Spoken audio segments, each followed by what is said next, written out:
Chapter 10. The Wedding. The next morning Edward telephoned Wallace from Boulogne. "Did you listen to me on the radio?" he asked. "Yes, of course," she said.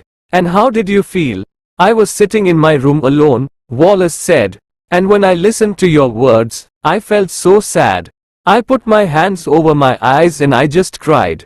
I couldn't stop myself. You have left everything for me. But I love you so much, Edward, and with me, you'll be the happiest man in the world." Edward married Wallace Simpson on the 3rd of June 1937. "I am that already," he replied. "You are all that matters in my life." Edward married Wallace Simpson 6 months later, on the 3rd of June 1937. None of the royal family came to the wedding.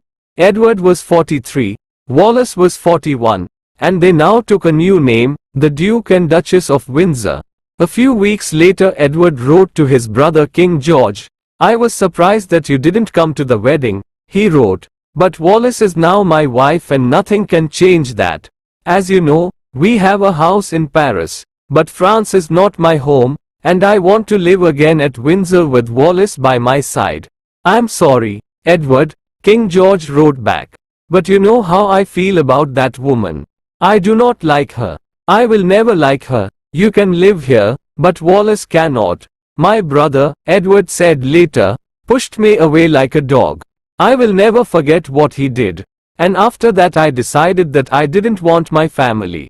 They didn't want Wallace, and so I didn't want them.